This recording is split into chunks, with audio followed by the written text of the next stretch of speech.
बेगूसराय के सभी सम्मानित साथियों को मैं हृदय से धन्यवाद करना चाहता हूं।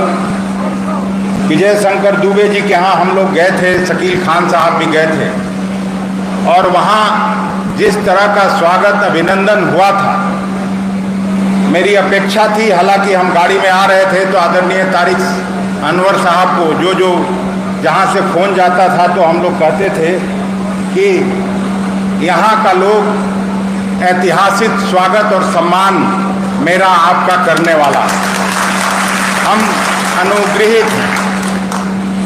हम आए थे मंदार पर्वत से चलते हुए, तब भी उस समय के जो अध्यक्ष थे अर्जुन सिंह जी, अमिता जी और यहाँ के सभी साथियों ने पुरजोर स्वागत और समर्थन देने का काम किया था। उस यात्रा को हम उसको भुला नहीं सकते और आज मुझे अच्छा लगा। यहाँ बैठे हुए हैं रतन सिंह जी, मेरे पुराने साथी हैं और कई ऐसे साथियों को मैं देखा जो कहीं इधर उधर भी रहे, लेकिन आज सब लोग सड़क से लेके यहाँ तक कांग्रेस के झंडे के नीचे, राहुल जी के नेतृत्व के नीचे सब इकट्ठा हो गए। बेगूसराय जब आदरणीय धीरज जी चुनाव लड़ रहे होंगे तो मुझे अच्छी तरह मालूम है कि यहाँ समाजवाद और साम्यवाद चलता था। कभी भी भाजपावाद और सांप्रदायिकतावाद इस जिले में मैं कभी नहीं देखा। पता नहीं क्या रोग लग गया बिहार में और इस देश में कि यहां से भी भारतीय जनता पार्टी का सांसद चुन के चला गया। पिछली बार अभी जो काम कर रहे हैं कन्हैया, वो लड़े थे सीपीआई से और राजद कोटे से कोई लड़ा था, दोनों का वोट बटा और यहां भारतीय जनता पार्टी आसानी से जीत गई। मैं भावनात्मक रूप से इस जिले से मेरा लगाव रहा है। ये श्री बाबू की कर्मभूमि और दिनकर जी की जन्मभूमि है। रामचरित्र बाबू का हम लोग बोल सकते हैं, उनका काहे के लिए बुलवा रहे हैं। कॉमरेड चंद्रशेखर जी उनके लड़के थे।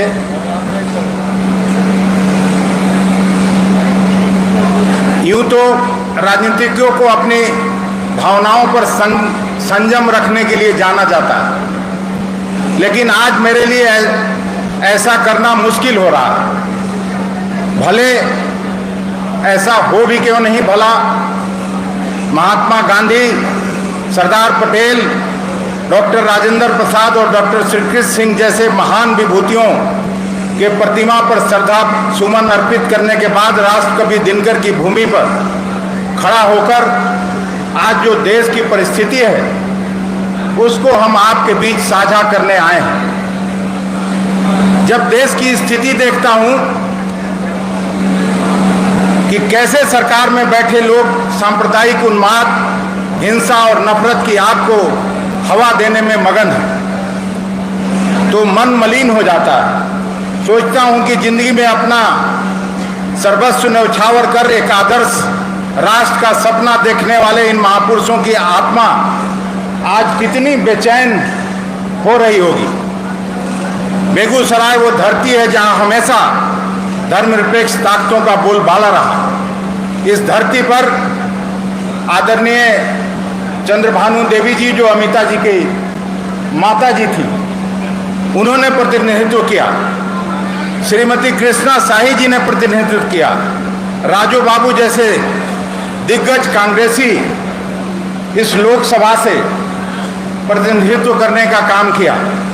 पंडित विरोध में अगर कोई ये हो तो पंडित स्वर्गीय श्यामनंदन मिश्र जैसे लोग यहाँ से चले गए, लेकिन भी सांप्रदायिक ताकतों को इस धरती ने कभी भी समर्थन नहीं किया और जिन नेताओं का हम लोगों ने नाम लिया, खून पसीना बहाकर जीवन पर्यंत कांग्रेस की विचारधारा को जीवंत रखा, लेकिन आज नफरत और हिंसा की भाषा बोलने वाले लोग यहाँ फल फूल रहे हैं। इससे बेगूसराय को निजात पाना होगा। हम मोहब्बत और एकजुटता की राह पर चलने वाले लोग हैं। हम लोगों के नेता राहुल गांधी जी ने, जिसका जिक्र किया हमारे नेताओं ने कि कल उसका बरसी है और पूरे भारत भर में सभी जिलों में उस बरसी पर फिर से वो कार्यक्रम मोहब्बत के पैगाम को देना है। राहुल जी ने वो यात्रा क्यों की? इसलिए की कि इस देश में नफरत और हिंसा के खिलाफ कांग्रेस पार्टी हमेशा से राजनीति करती रही है। उसको फिर से हमको बचाए रखना है। आज राष्ट्रीय राजनीति उफान पर है। खास करके इंडिया गठबंधन में जो 26 दलों का मिलन हुआ है, उस समय के बाद भारतीय जनता पार्टी और उनके नेता मोदी जी परेशान हैं। परेशानी हो भी तो क्यों नहीं हो। 60% जनता का प्रतिनिधित्व करने वाली सभी पार्टियां एकजुट हो गई और अगर सही मायने में हम लोग एक साथ मिलकर चुनाव लड़े, कोई कनखी मटकी नहीं चला, तो मोदी जी की पार्टी भारतीय जनता पार्टी 100 के नीचे सिमट जाएगी। ये मैं आपको विश्वास बता सकता हूँ। कहाँ हम भाषण में कमजोर आदमी ऐसे ही भुला जाते हैं अपना अपना भाषण, इसी में बजा दोगे तो फिर। अभी हम लोगों का खत्म हुआ था लोकसभा और राज्यसभा का सेशन। सडनली एक दिन चिट्ठी आई कि आकस्मिक 18 तारीख से 22 तारीख तक फिर सेशन बुलाया जा रहा है। वन पार्टी वन इलेक्शन का कमेटी का घोषणा हो गया। पहली बार वर्षों से तारिक अनवर साहब लोकसभा में प्रतिनिधित्व किए हैं, राज्यसभा में इन्होंने काम किया है, लेकिन पहली बार मैं देख रहा हूं कि कोई राष्ट्रपति पद से रिटायर्ड व्यक्ति को सरकार के नीचे अब काम करना पड़ेगा। उनके अधीनस्थ किसी सरकार के नीचे कोई राष्ट्रपति पद पर रहा हुआ व्यक्ति अब काम करेगा। आपने भी सब देखा होगा, ये दिनकर जी की धरती है और जब कभी शासन बौराता था तो वो कविता लिखते थे और कविता के माध्यम से सरकार को चुनौती देने का काम दिनकर जी ने इस धरती पर किया था। आज हम सभी कांग्रेस जन इसलिए बेगूसराय आए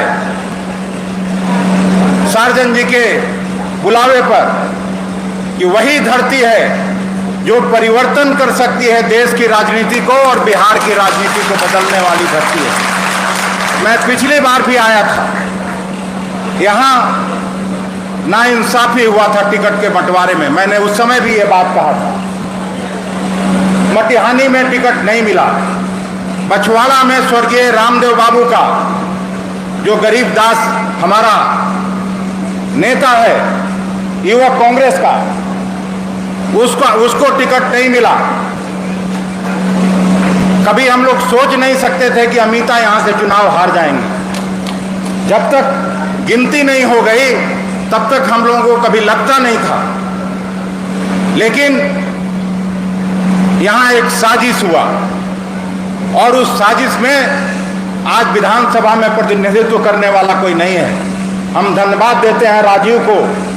जब सब लोगों ने छोड़ दिया उस समय कांग्रेस को, उस समय कांग्रेस के सिंबल पर राजीव ने बीजेपी को यहां पटकनी देने का काम किया और आप लोग इस बात को समझे। अभी भी हम यही कहने आए हैं, मेरे जैसा व्यक्ति के लिए कोई खास नहीं है। मेरे लिए खास वही हो सकता है जो मैं पहले दिन कहा था कि 90 के पहले के कांग्रेस हम लोगों को स्थापित करना है बिहार में।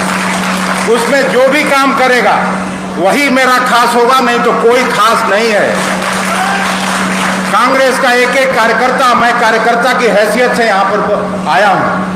अभी जब मैं सुना सार्जन जी कह रहे थे कि प्रखंड अध्यक्ष से, हम जानते भी नहीं थे कि तारिक साहब भी प्रखंड अध्यक्ष, इतने बड़े परिवार से आने वाला व्यक्ति प्रखंड अध्यक्ष की हैसियत से यहाँ पहुंचे हैं। इनके दादा के साथ श्री बाबू काम किए थे।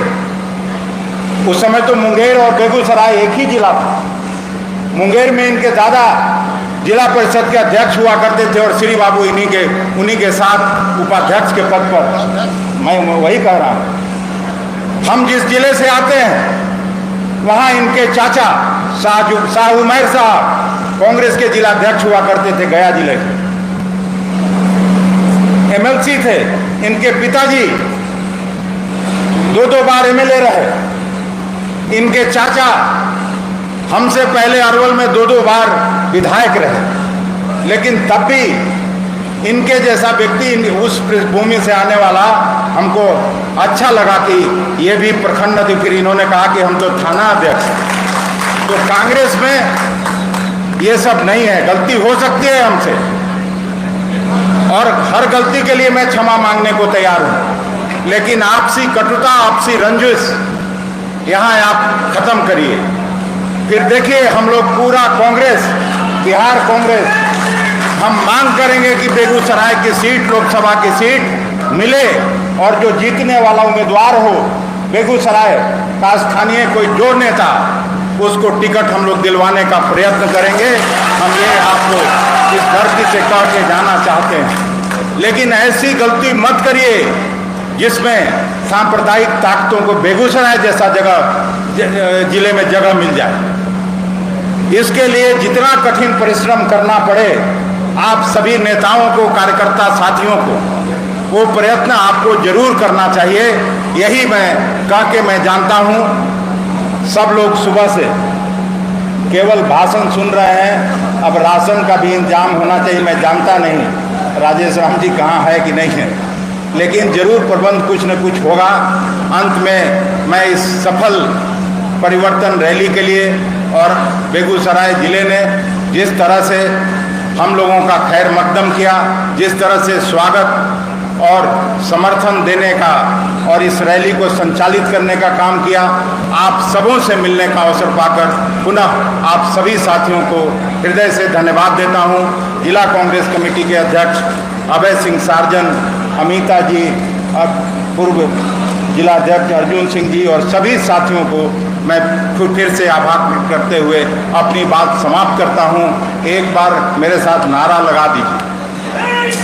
कांग्रेस पार्टी, राहुल गांधी, सोनिया गांधी, खड़गे साहब, बेगूसराय की जनता, बहुत बहुत धन्यवाद।